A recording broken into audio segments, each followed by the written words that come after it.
Hello guys, subok anime PH nga pala. Ngayon nga ay pag-uusapan na natin ang chapter 8 ng Dragon Ball Kakome. Bago ko simulan ng chapter na ito ay mag-recap na muna tayo sa last chapter. At sa last chapter nga ay ating nakita ang balak gawin dito ni Vegeta Kandakaba kung saan ay nagsagawa nga dito sila Vegeta ng isang night training para mas lalo pang mag-improve sila Kaba. At dito nga din ay napagpasahan ni Vegeta na gamitin ni Broly ang Super Saiyan nito para nalabanan sila Qualitla, Kaba at Kale. At dito na nga papasok ang chapter 8 na pinamagatang Solo vs Trio. At sa unang panel nga ay ating makikita dito si Vegeta na mukhang kakatapos lang sa isang matinding training. Habang sila Kale, Kaba at Qualitla ay kasalukuyan nakahiga sa moment na ito. Itong si Broly naman ay ating makikita na kasalukuyan nakatayo dito at ito nga ay mukhang galing din sa napakatinding laban. Sa point na ito ay dahan-dahan nang tumayo si Qualitla dito at sinabi na wala nga daw duda magkatulad nga daw ng potensyal itong si Broly at Kale.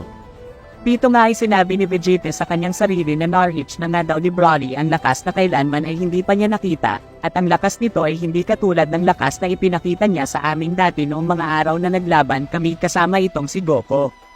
Dito nga ay nagsalita itong si Vegeta at sinabi nito na Kale, pinabilib mo ako kagabi, sigurado ako na ikaw ang magiging magaling na teacher para kay Broly. At ikaw naman Qualitla ay kailangan mong malagpasan ang stage na ito para ma-reach mo ang best asset mo. Mag-training ka ng para sa iyong sarili para madali mo nang magawa ang bagay na ito. Sa sinabi nga ni Vegeta ay nainas niya dito si Qualitla at sinabi nito na ipapakita nga daw niya ang lakas niya para ipamoka dito kay Vegeta. At masyado nga daw ma-pride itong si Vegeta. Tagot naman dito si Vegeta at sinabi nito na huwag mong isipin na hindi ko yun alam. Tagot nga ulit si Qualitla at sinabi nito na umaga na, kailangan na natin ulit mag-training. Pinakabo nga ay pumunta na ulit sa training place nila at nakita nga nila ang madaming tao dito. Salita nga dito si Kaba at sinabi nito na parang hanghagap na daw mag-training ng mga ito. Tagot nga dito ni Roba na hindi, magdamag kaming nag-training dito. Sa point na ito ay nagsalita nga itong si Vegeta at sinabi nito na ngayon ay mas naiintindihan nyo na. At ang isang Saiyan nga dito ay nagpasalamat kay Vegeta kasi nga nagawa na nga daw niyang may palabas ang potential niya.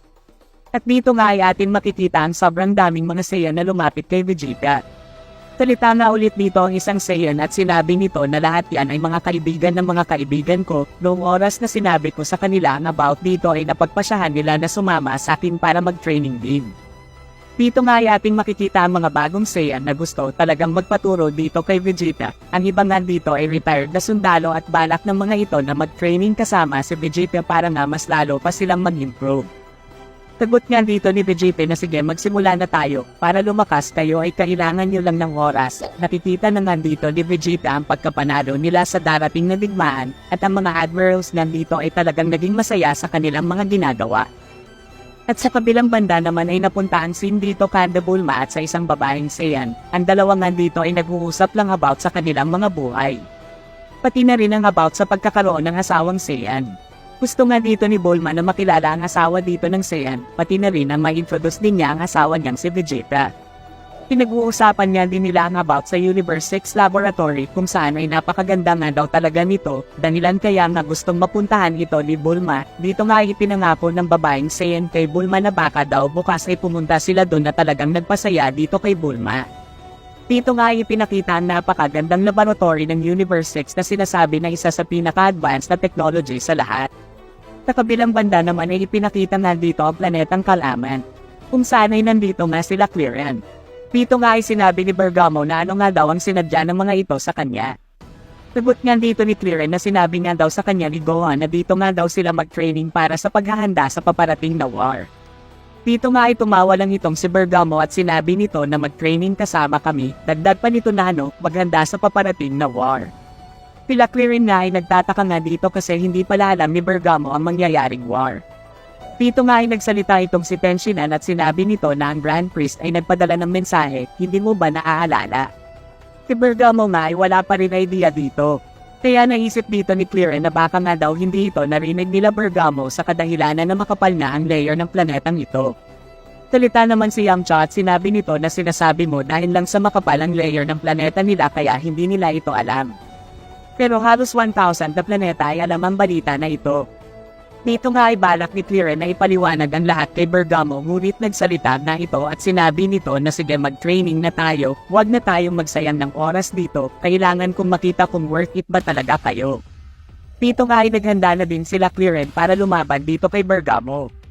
Dito nga ay mabilis na umatake si Tenshinhan dito kay Bergamo, ngunit mabilis lang tinamaan dito si Tenshinhan ng isang suntok.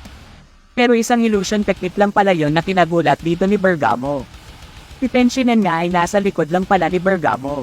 At si Clearen naman ay mabilis na pumunta sa harap ni Bergamo, pero inatake pa nga din ni Bergamo si Tenshinhan ng isang sipa dahilan kaya nga ito ay tumalsik ng malayo.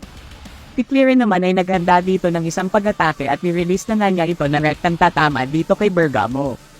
Pero nagawa nga dito ni Bergamo na maiwasan ang pag-atake dito ni Clearen at sumugod na nga agad ito papunta kay Clearen, ngunit gumamit nga si Clearen ng Taiyokan na talagang nagpasakit sa mata nito. At habang hindi dito makakita si Bergamo ay umatake nga si Yamcha mula sa likod ni Bergamo ng sobrang daming pag-atake na rektang tumatama kay Bergamo. Pero habang umatake dito si Yamcha ay nagulat nga siya sa biglang paglaki dito nito. At aatake na nga ito kay Yamcha ng isang malakas na suntok. Ngunit sigawa nga ditong maiiwas ni Tenshinhan nitong si Yamcha sa ginawang pag-atake ni Bergamo. At nag-counter nga din ito ng isang malakas na pagsipa na rektang tumama dito. Sobrang ganda nga ng chemistry ng tatlong ito. Dito nga ay naghanda na sila Tenshinhan, Clearen at Yamcha para umatake ng sobrang lakas na atake.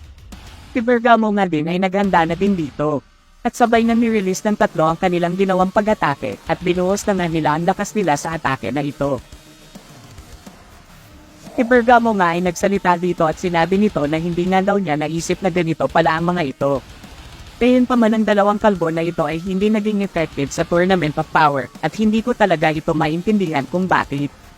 Ang tatlong ito ay lumalabas ang totoong lakas bagay magkakasama silang lumalaban, pero bagay sa individual fight ay kulang pa sila. Sa moment na ito ay rektang ang tumama kay Bergamo ang atake nila Clearen at nagresulta nga ito ng sobrang lakas na pagsabog. After nga ng pagsabog ay ating makikita itong sila Clearen na kasalukuyan na nakahiga at malubhang nga ang kalagayan ng mga ito dahil nga sa ginawa nilang pag-atake. Si Bergamo nga ay parang walang tinamong damage sa ginawang pag-atake nila Clearen at sinabi nga nito na malapit na nga daw siyang maging seryoso. At dagdag pa nito na ihanap na nga daw ang mga ito ng place para sa gagawin nilang training na agad namang sinanayunan dito ng kasama ni Bergamo. Sa kabilang banda naman ay napunta ang scene dito sa planetang Sidra. Dito nga ay atin makikita na nag-uusap nga dito ang Kai at ang God of Destruction kung saan ay sinasabi nga nito na meron na nga lang daw silang 2 taon para ma-finalize ang kanilang plano. Kailangan na nga nilang mauna bago pa makareact ang mga ito. Dito nga ay parang naririnig ni Ma ito ang pinag-uusapan ng mga ito kaya tinanong niya ito kung ano nga daw yon. Sagot nga dito ng Kai na wala nga lang daw ang mga yon. Salita nga ulit si Ma ito at sinabi nito na sagutin mo ang tanong ko. Sa point na ito ay nagsalita nga dito ang God of Destruction na si Sidra at sinabi nito na wala nga lang daw yun. Si Marito nga ay nagsalita dito at sinabi nito na ngayon ay titignan ko ang lahat ng gagawin mong galaw Sidra.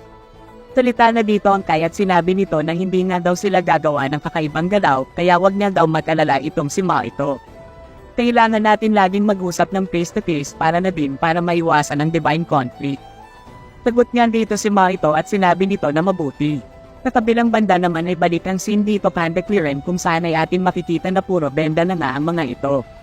Dito nga ay sinasabi ni Yamcha na meron na nga lang daw silang 2 taon para mag-training kaya kailangan na nga daw nilang matuto. Dagdag pa dito ni Yamcha na paano nga daw nila malalaman kung kailan magsisimula ang war. Sagot nga dito ni Bergamo na si Lord Sidra nga daw ang nakakaalamnan at sila ay mapapagkatiwalaan sa bagay na yan.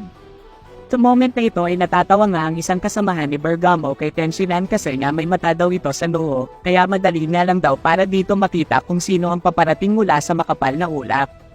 Dito nga ay nagtawanan sila Clearen. Salita na din dito ang isang kasamahan ni Bergamo at tinanong nga nito kung bakit daw nagkaroon ng mata itong si Tenshinhan sa noo.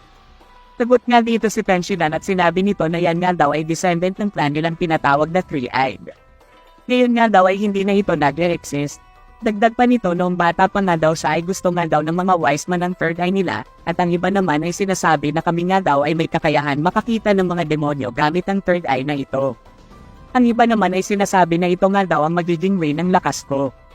At isang araw ay sumali ako sa Crane School at doon ko na nga nakilala ang kaibigan kong si Chaozu.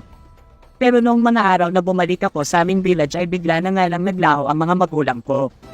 Pero gumawa ako ng way para hanapin ang mga ito ngunit nabigo akong gawin yun kaya napagpasahan ko na bumalik sa Crane School para ito na maging second family ko at doon ko na nga din nakilala sila Clearen, Goko at Yamcha. Sa moment na ito ay sinasabi na nga nila Clearen ang dahilan kung bakit sila nag-trade training kasi nga daw ang kaibigan daw nilang si Goko ay nakasealed sa Universe 19 kaya iniisip na daw nila ang kanilang sarili bagay wala si Goko sa kanilang panig. Dito nga ay nagsalita na itong si Yamcha at sinabi nito na nasa puso nga lang daw nila si Goko at kanila nga daw alalahanin ang mga tinuro niya sa atin, mananalo tayo sa bigmaan na ito para maibalik na natin si Goko sa ating panig.